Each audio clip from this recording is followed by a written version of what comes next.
বৰ আনন্দৰ দিন। আমি আমাৰ বিদ্যালয়ৰ প্ৰাক্তন ছাত্ৰ ছাত্ৰীসকলক সম্বৰ্ধনা অনুষ্ঠান জনাইছোঁ। আমাৰ এইখন বিদ্যালয়ৰ পৰা টোটেল 18জন ছাত্ৰ ছাত্ৰী মেট্ৰিক পৰীক্ষা দিছিলে। তাৰে 13জনেই ফাৰ্ষ্ট ডিভিজন পাইছে, ষ্টাৰ মাৰ্ক ডিষ্টিংশ্যন মাৰ্ক সহ, আৰু 2জনে পাইছে ছেকেণ্ড ডিভিজন। এইখিনি আমাৰ স্কুলৰ ৰিজাল্ট। সেই হিচাপে আমি আমাৰ ছাত্ৰ ছাত্ৰীক সম্বৰ্ধনা জনাইছোঁ, ছাত্ৰ ছাত্ৰীক অভিভাৱকসকলক সম্বৰ্ধনা জনাইছোঁ।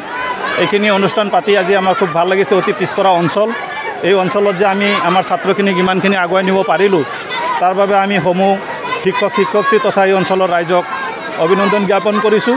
ভৱিষ্যতে যাতে তেওঁলোকৰ ল'ৰা ছোৱালী আমাৰ বিদ্যালয়ত দিয়ে আৰু আমাৰ শিক্ষকসকলে যাতে এনেকুৱা ৰিজাল্ট পৰৱৰ্তী কৰিব পাৰে, তাৰ বাবে মই সকলোকে অনুৰোধ ৰাখিছোঁ। সৰ্বমুঠ কিমান আছিলে? 23। সৰ্বমুঠ আমি 23জন ছাত্ৰ ছাত্ৰীক সম্বৰ্ধনা জনাইছোঁ। তাৰে 18জনেই মোৰ বিদ্যালয়ৰ প্ৰাক্তন ছাত্ৰ ছাত্ৰী, আৰু এইসকল মই ইতিমধ্যে ক'লোৱেই, তেওঁলোকৰ 13জনেই first division distinction mark star mark সহ পাছ কৰিছে। গতিকে এওঁলোকক সম্বৰ্ধনা জনাই আজি আমি অত্যন্ত সুখী হৈছোঁ। পৰৱৰ্তী ৰাইজৰ পৰা আমি আশীৰ্বাদ বিচাৰিছোঁ যাতে ভৱিষ্যতেও আমি তেনেকুৱা ৰিজাল্ট কৰিব পাৰোঁ।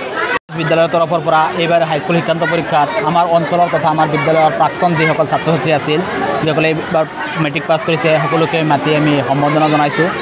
এই সম্বৰ্ধনা সভাৰ মূল উদ্দেশ্য আছিল এইটোৱে, যাতে সিহঁতক প্ৰেৰণা দিয়া, সিহঁতৰ জীৱনত আৰু আগবাঢ়ি যাবলৈ। আশা কৰোঁ সিহঁতে জীৱনত আৰু আগবাঢ়ি যাব। পৰৱৰ্তী হায়াৰ ছেকেণ্ডেৰী পৰীক্ষাটো যাতে সিহঁতে ভাল ফলাফল অৰ্জন কৰিব পাৰে, সিহঁতক যাতে আমি আকৌ মাতি আনি আমাৰ ইয়াত সম্বৰ্ধনা জনাব পাৰোঁ। ইয়াৰ লগতে মই আজি আপোনালোকৰ থ্ৰুত জনাব বিচাৰিছোঁ আমাৰ এই অঞ্চলৰ ৰাইজক যে আমাৰ বিদ্যালয়খন এখন সুস্থ সবল পৰিৱেশ আছে, শিক্ষা প্ৰদান কৰা পৰিৱেশ। যিসকলে এই অঞ্চলৰ ৰাইজে আমাৰ বিদ্যালয়ত বা নিজৰ সন্তানখনক পঢ়াব বুলি উচ্চ শিক্ষা প্ৰদান কৰিব বুলি ভাবিছে, আমাৰ বিদ্যালয়ত নামভৰ্তি কৰি দিয়ক।